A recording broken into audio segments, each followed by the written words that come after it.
할렐루야. 조창인이라고 하는 작가가 쓴 가시곡이라는 소설책이 있죠. 많은 분들이 읽어보셨을 텐데 그 소설책을 보면 주인공 다움이라고 하는 아이가 한 말이 나옵니다.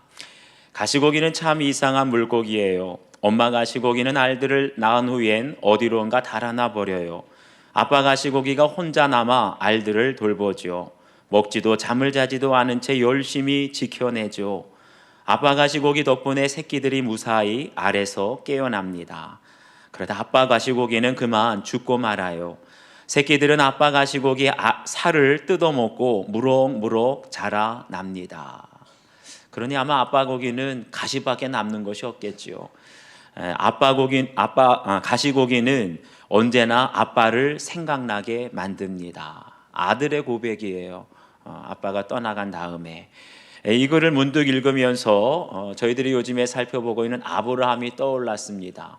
지난주에 아브라함이 사랑하는 아내 사라의 장사를 지내게 되었지요. 평생 같이 있어줄 줄만 알았던 아내 사라가 먼저 떠나가고 난 다음에 홀로 남은 아브라함이 여전히 감당해야 될 한 가지 일이 남아 있었습니다. 그게 무엇이냐? 바로 독자 이삭의 아내를 구하는 것이었지요. 예전 같으면 이런 일들은 반드시 아내 사라와 상의했을 텐데 이제는 아브라함 혼자서 마치 아빠 가시고기처럼 아내가 떠나갔어요. 그러니 이 일을, 아들의 혼사 문제를 아브라함 혼자 감당해야 했습니다. 아내 없이 아들을 결혼시키는 것은 남자로서는, 특별히 130세가 넘은 아브라함으로서는 상당히 어려운 일이었겠지요. 그렇지만 이삭의 결혼은 그냥 개인의 결혼으로 끝나는 것이 아니라 하나님의 언약을 계승해야 되고 믿음을 계승해야 될 아주 중대한 사명이었기 때문에 아무리 혼자서 힘들고 어려워도 반드시 감당해야 할 사명이었죠. 저와 여러분의 가정에도 비록 믿음으로 나 혼자 서 있을지라도, 남편이 없고 아내가 없고 나 혼자라 할지라도 우리가 감당해야 할 사명이 있는 줄 믿습니다. 바로 우리 자녀들에게 믿음을 계승하는 것이죠. 그러기 위해서 우리가 어떻게 살아가야 할지 오늘 주신 말씀, 내 아들을 위하여 아내를 택할지니라, 이 말씀을 통해 함께 은혜를 나누겠습니다. 첫 번째는 믿을 만한 동역자가 필요합니다. 2절과 9절 말씀 함께 읽겠습니다. 시작. 아브라함이 자기 집 소유를 맡은 늙은 종에게 이르되 청하건대 내 허벅지 밑에 내 손을 넣으라. 그 종이 이에 그의 주인 아브라함의 허벅지 아래에 손을 넣고 이 일에 대하여 그에게 맹세하였더라. 아멘. 여기 보면 아브라함이 아들 이삭의 아내를 구하기 위해서 그 집의 모든 소유를 맡은 늙은 종을 부릅니다. 그런데 이 늙은 종이 누구냐? 바로 창세기 15장에 나오는 엘리에셀을 가리킵니다. 거기에 보면 나는 자식이 없사오니 나의 상속자는 이 다메섹 사람 엘리에셀이니이다. 이때는 이스마엘도 태어나기 전이었고 이삭도 태어나기 전이었어요. 그러니 아들이 없으니 이 다메섹 사람 엘리에셀이 상속자인 줄 알았죠. 그런데 지금으로부터 50년 전에는 아브라함에게 상속자로 삼으려고 했던 이 엘리에셀이 50년이 지난 지금은 어떻게 되었어요? 집안의 모든 재산을 맡기고 책임지는 동역자가 되었다는 거예요. 과연 내 혈육도 아니고 가족도 아닌 사람에게 내 모든 재산을 다 맡길 수 있는 사람이라면 그 엘리에셀이 어떤 사람이겠습니까? 한마디로 지난 50년 동안 변함이 없었던 것이죠. 한결같이 신실하고 한결같이 진실한 그 모습이 있었기에 맡기지 않았겠습니까? 그러니 여러분, 나의 재산뿐만 아니라 아들의 아내를 찾는 일, 이게 얼마나 중대한 가정사겠어요. 그런데 가정의 이 중대사까지 다 믿고 맡길 수 있는 엘리에셀 같은 사람을 만나는 것이 복 중의 복인 줄 믿습니다. 한번 여러분 가정에도 그렇게 내 가정의 중대사를 맡길 수 있는 그런 동역자, 그런 지체를 만났는지 한번 돌아보시기를 바라요. 성경을 보면 다윗에게도 자신의 생명을 줄 정도로 아주 신실한 동역자가 있었습니다. 바로 사울의 아들 요나단이었지요. 사무엘상 18장 1절을 보면 요나단의 마음이 다윗의 마음과 하나가 되어 요나단이 그를 자기 생명같이 사랑하니라. 한마디로 다윗을 위해서 요나단의 생명을 줄 정도였다는 거죠. 성경을 보면 요나단이 자신이 입고 있었던 겉옷과 군복과 칼과 활과 띠를 다윗에게 주었다 그랬어요. 여러분, 군인에게 있어서 군복과 칼과 창은 무엇이죠? 생명과 같은 것이었습니다. 그런데 그것을 다윗에게 줄 정도였다면 한마디로 요나단의 생명을 다윗에게 줄 정도로 사랑하고 믿었던 친구요 동역자였다는 거죠.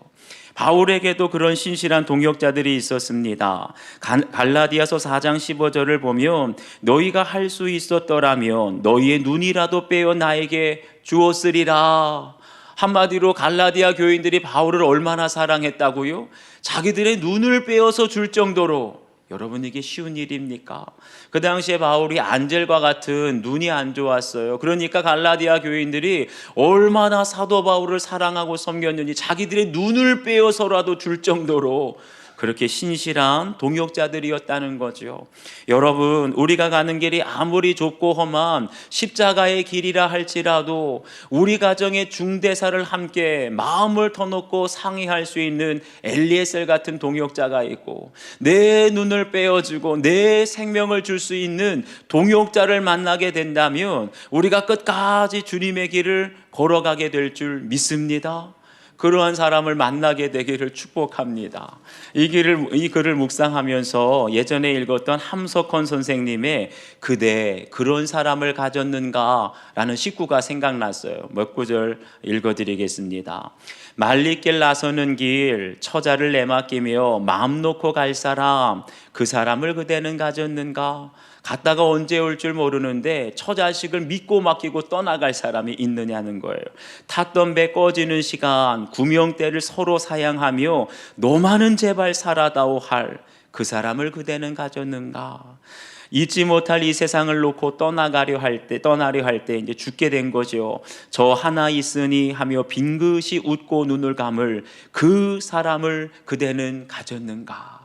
그러니까 나에게 가장 소중한 처자식을 믿고 맡길 만한 친구, 내 생명보다 너가 살아야지 하면서 더 소중하게 여길 그런 동역자와 친구들, 여러분들은 가지셨습니까? 그런 사람이 있는 사람이 복인 줄 믿습니다. 어떻게 하면 이러한 지체요, 친구요, 동역자를 우리가 만날 수 있을까요? 오늘 말씀 보면 아브라함과 엘리에셀이 맹세를 하는데 좀 독특한 행동을 합니다. 내 허벅지 밑에 내 손을 넣으라. 허벅지 밑이 어디냐? 바로 사타구니를 가리켜요. 여러분, 거기에 아무나 손을 넣겠습니까? 큰일 납니다, 여러분. 아무나 손을 넣을 수가 있는 게 아니에요.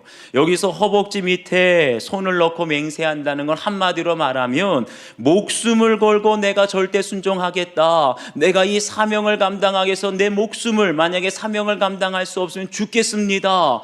그러한 맹세였어요. 그러니 생각해 보세요. 그렇게 목숨을 걸고 맹세할 정도라면 아브라함에게 이 엘리에셀이 어떤 종이겠습니까?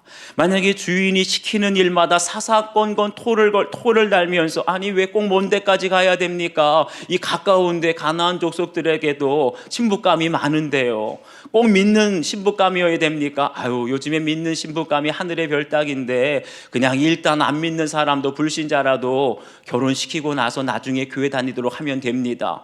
사사건건 주인의 말에 토를 걸었다면 여러분, 그런 엘리에셀을 허벅지 밑에 손을 넣고 맹세시키겠습니까? 그럴 수는 없지요.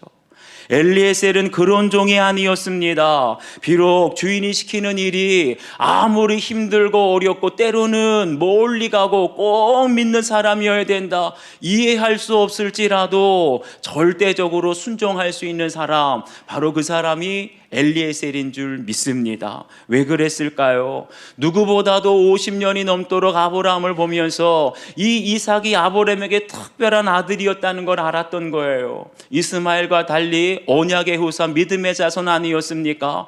그러니까 이 이삭에게 신결혼이, 믿음의 배우자를 만나는 것이 얼마나 중요한 줄 알았기 때문에 내 생각을 내려놓고 절대적으로 복종할 수 있었던 것이죠. 이렇게 엘리에셀처럼 주인의 마음을 헤아려 주는 신실한 종 엘리에셀이 있었기에 이삭이 신결혼, 믿음의 배우자를 만나게 된 줄 믿습니다. 그런데 어떻게 이런 사람 만났을까요? 바울이 어떻게 눈이라도 빼어줄 갈라디아 교인들 만났을까요? 다윗이 어떻게 생명을 내어줄 요나단 같은 친구 만났을까요? 다윗이 그런 사람이었기 때문입니다. 바울이 눈이라도 빼어줄 정도로 갈라디아 교인들을 사랑했기에, 아브라함이 지금까지 항상 내 생각보다 주님의 마음을 먼저 헤아렸기에 엘리에셀 같은 신실한 종을 만나게 된 줄 믿습니다. 여러분들은 과연 주님 앞에, 여러분들은 과연 성도들 앞에 어떠한 삶을 살아가고 있는지 한번 돌아보시길 바라요.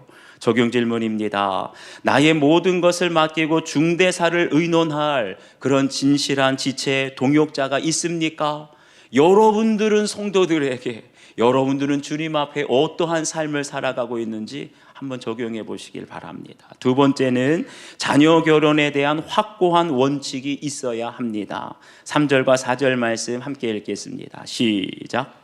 내가 너에게 하늘의 하나님 땅의 하느님이신 여호와를 가리켜 맹세하게 하노니 너는 내가 거주하는 이 지방 가나안 족속의 딸 중에서 내 아들을 위하여 아내를 택하지 말고 내 고향 내 족속에게로 가서 내 아들 이삭을 위하여 아내를 택하라.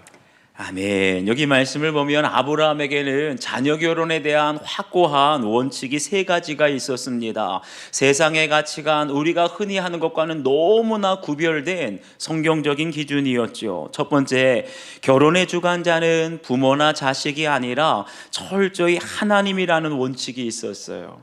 그러니까 3절을 보면 내가 너에게 하늘의 하나님 땅의 하나님이신 여호와를 가리켜 맹세하게 하노라. 이삭의 배우자를 찾게 가게 되는데 먼저 어떻게 해요? 하나님 앞에 맹세했다는 거예요. 이건 달리 말하면 아브라함이 자녀 결혼에 대한 모든 주관자는 바로 하나님이시라는 신앙 고백과 같은 것이지요.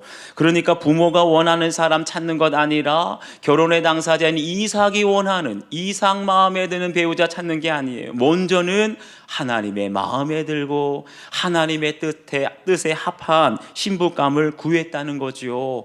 그런데 여러분, 저희들은 어떻습니까? 저희들은 요즘에 자녀들이 좋아하면 부모가 반대할 수 있어요, 없어요?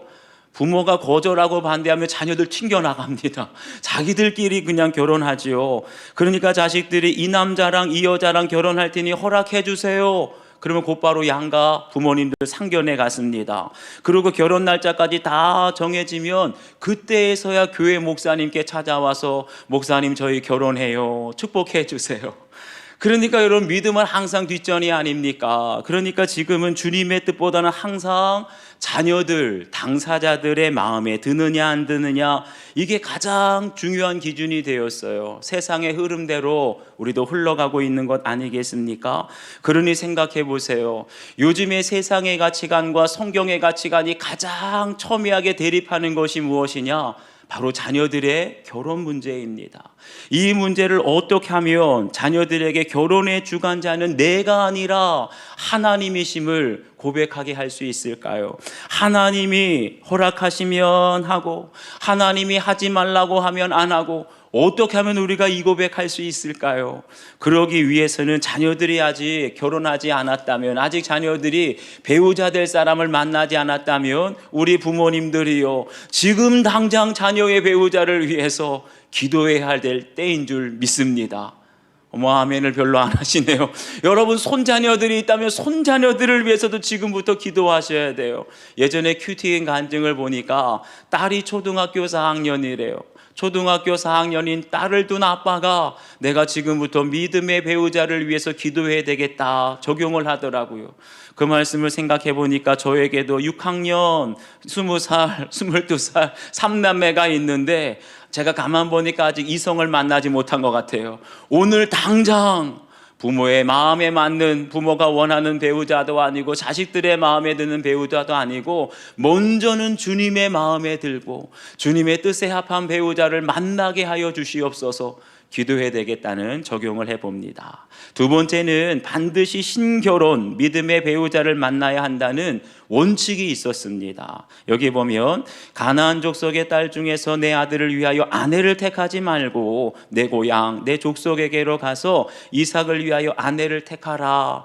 그러니까 아브라함이 그 아들 이삭의 배우자 아내를 선택하는 데 있어서 가장 중요한 기준이 무엇이었냐? 얼굴이 예쁜지, 학벌은 있는지, 직장은 좋은지, 돈은 얼마나 많은, 그런 기준이 아니라 오직 믿는 사람이냐 안 믿는 사람이냐, 신앙이 우선이었다는 것이죠.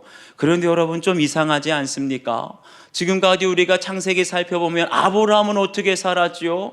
그 땅 해족속 이방인들과 함께 해족속이었던 에브론에게 은 400세겔 주고 막벨라굴 묘지를 샀잖아요. 그리고 그 전에는 그라랑 아비멜렉에게 7 암양 새끼를 주고 부엘세바 우물을 다 샀으면서 자기는 이방인들과 돈을 주고 거래하고 사업을 열심히 하면서 왜 자식만큼은 절대 신결혼 믿음의 배우자를 만나야 된다고 했을까요? 너무나 이중적으로 보여지십니까? 아니요, 그게 아니었어요.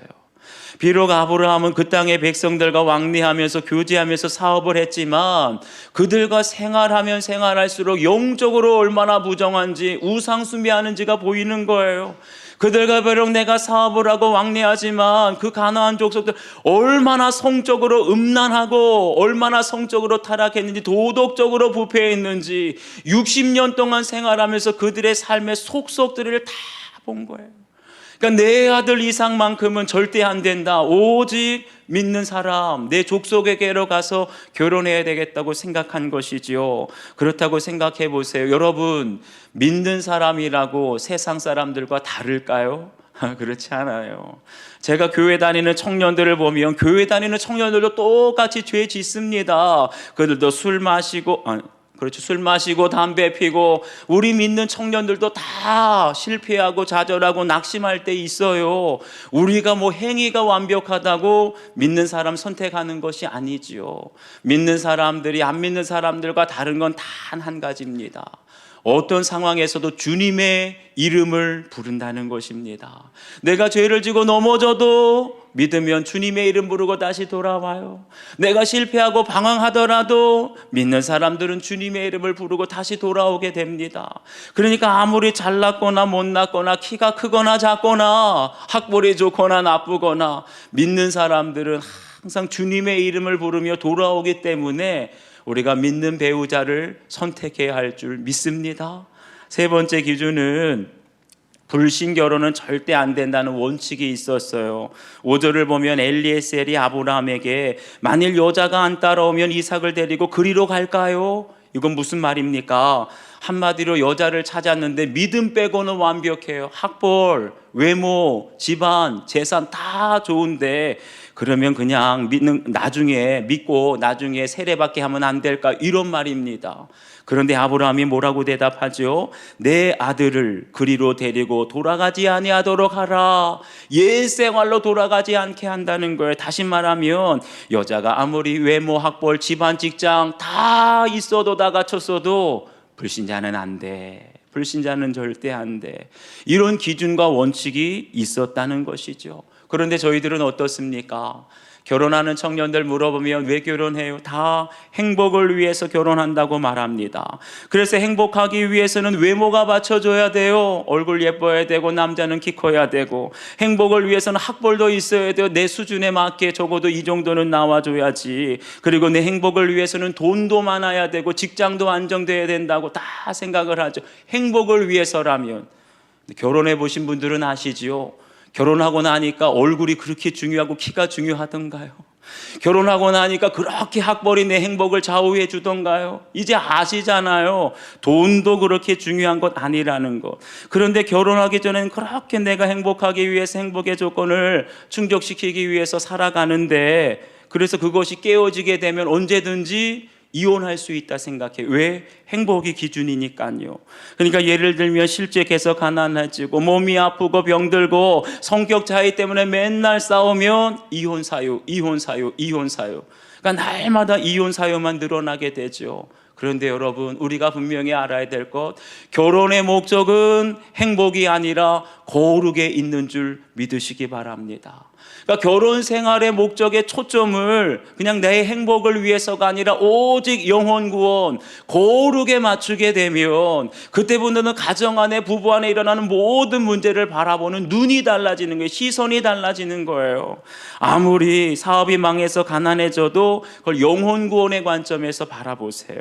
사고가 나거나 병이 들어서 아픈 것도 영혼 구원, 남편과 아내 영혼 구원의 관점에서 바라보시길 바라요.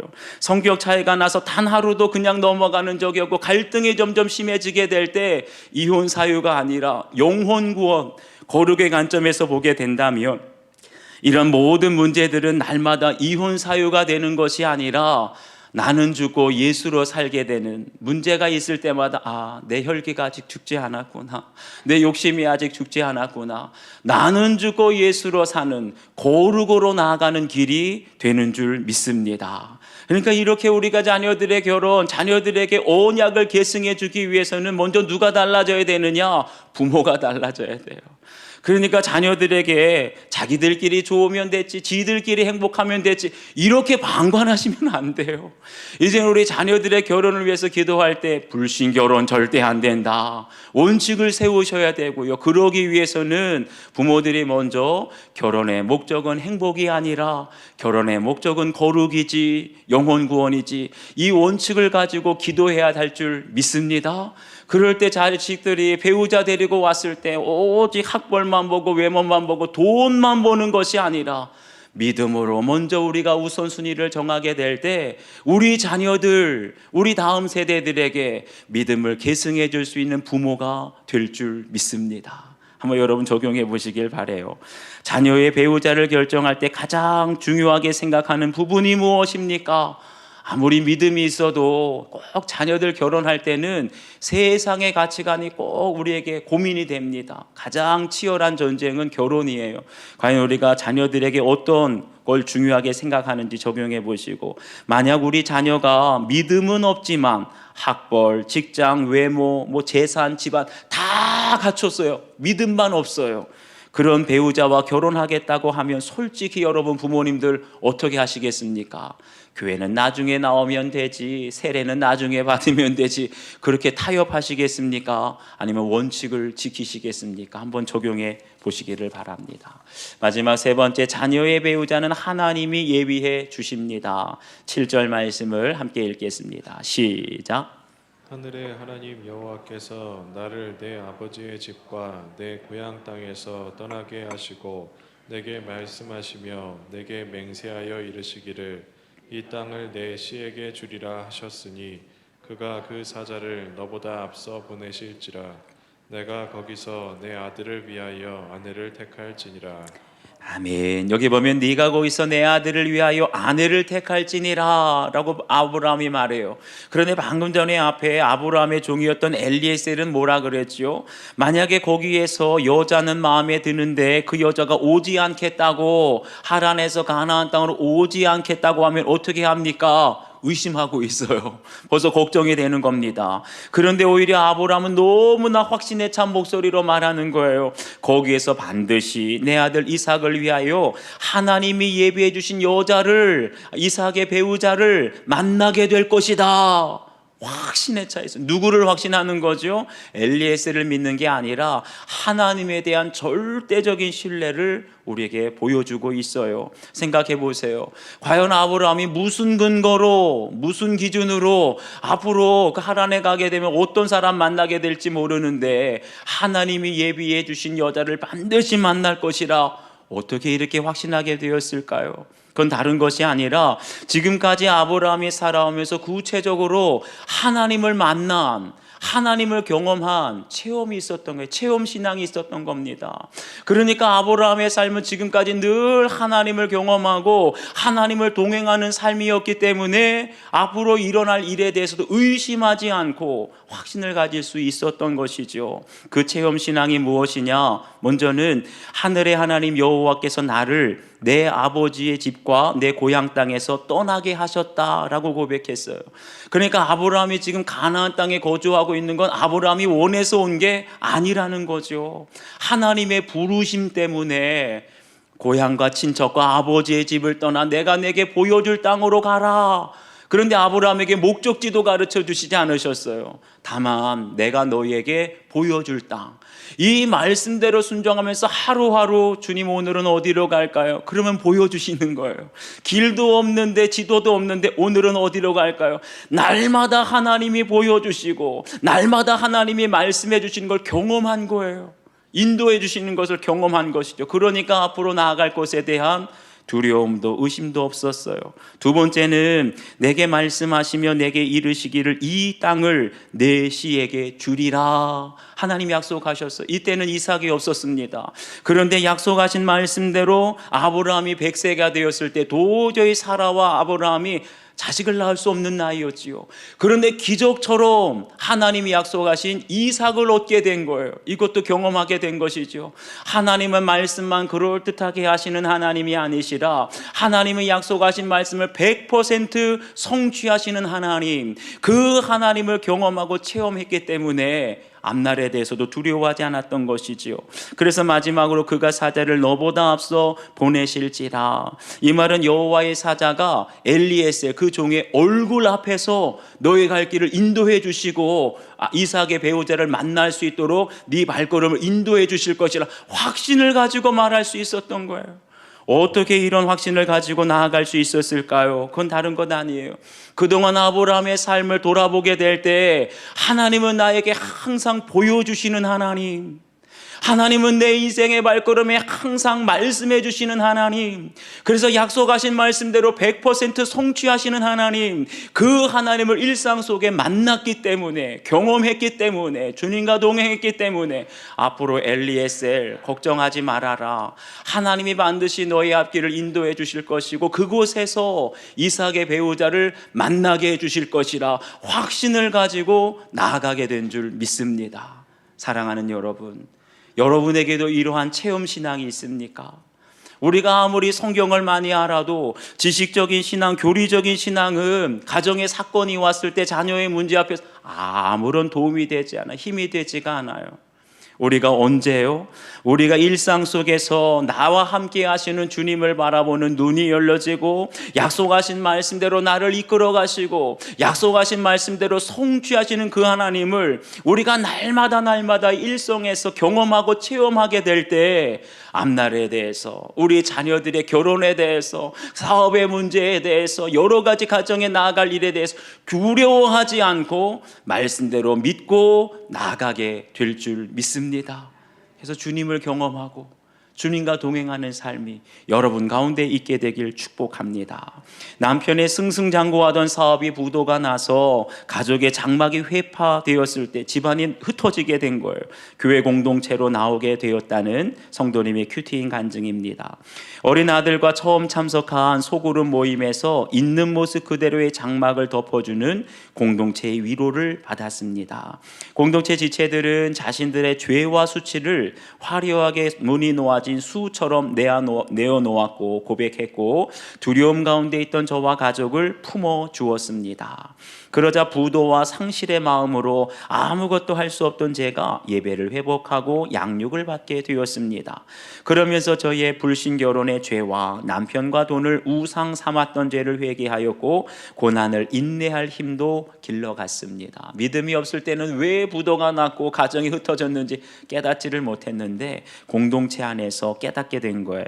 그러던 어느 날 어린 아들이 가정 예배 때 고기 먹고 싶다는 기도를 드렸습니다. 왜 그렇게 했어요?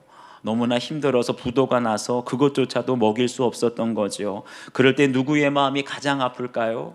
부모의 마음이죠. 어린 자녀의 기도에 마음이 아파 눈물로 기도한 그날 오후 공동체의 한 지체가 마트에 고기를 사러 갔다가 1+1 행사에 당첨되었다며 뜻밖의 선물을 갖다 주었습니다. 그 어린 아들의 기도를 알았겠어요? 전혀 몰랐겠죠. 근데 하나님의 인도하심이죠. 이에 아들들은 하나님이 자신들의 기도에 응답해 주셨다며 뛸 듯이 기뻐했고 이거 잊고 누리는 사람들은 몰라요. 그런데 이런 형편이 되어본 사람들은 이게 눈물 날 일이죠. 하나님의 응답이고 하나님을 경험한 사건입니다. 그렇게 하나님은 저희 가족을 굶기지 않으시고 공동체의 따뜻한 사랑을 받게 해 주셨습니다. 이는 한참 자라는 아이들과 연약한 믿음을 가진 저희 부부를 기억하여 때를 따라 공급해 주시는 하나님의 은혜로 저희 가족이 공동체에 깊이 뿌리 내리게 되었습니다. 생각해 보세요. 부도가 나서 집도 없어요. 다 쫓겨났어요. 그런 상황에서 교회 간신히 왔는데 아이들이 눈물로 기도했을 때 그거 응답해 주시는 것을 통해서 하나님을 만나고 믿음의 뿌리가 내리게 된 것이죠. 4년 전에 남편을 먼저 천국에 보내고 공동체를 떠나 있던 언니가 얼마 전 뇌출혈로 쓰러졌습니다. 고난이 겹겹이 왔지요. 언니는 하나님을 떠나 자기 힘으로 자녀를 양육하며 잠시 세상 성공을 이룬 듯 보였습니다. 그러나 하나님은 뇌출혈 사건으로 언니를 다시 주의 장막으로 불러주시고 가족의 돌봄과 예배, 공동체의 중보기도로 꼭꼭 붙들어 주셨습니다. 언니도 하나님을 떠난 죄를 회개하였고 하나님의 은혜로 영육이 회복되어 가고 있습니다. 여러분, 하나님 아이들의 고기 먹고 싶다는 그 기도에 응답하시는 하나님을 체험하지 못했다면 남편이 갑자기 죽고 언니가 뇌출혈로 쓰러졌을 때 이거 어떻게 감당할 수 있었겠어요? 그런데 작은 신음과 기도에도 응답하시는 하나님을 만나고 경험하게 되었을 때 남편이 갑자기 죽게 되고 언니가 뇌출혈 당하는 그 사건을 당했을 때도 말씀으로 해석이 되어지니까 영혼 구원이 가장 우선이라는 적용을 하게 되는 거죠. 여러분도 한번 적용해 보시기를 바랍니다. 지금까지 하나님을 구체적으로 만난 체험 신앙이 있습니까? 그것이 꼭 있기를 바랍니다. 나의 체험 신앙으로 앞으로 주님께 더욱 믿고 맡겨야 할 일은 무엇인지, 지금 가정에 두려움이 있고 염려의 사건이 있는데 지금까지 나를 만나주시고 나에게 말씀으로 응답해 주신 그 체험 신앙이 무엇인가를 기억하면서 앞으로의 일들도 두려움이 없이 주께 맡기며 나아갈 수 있는 여러분들 되시기를 축원합니다. 기도하시겠습니다.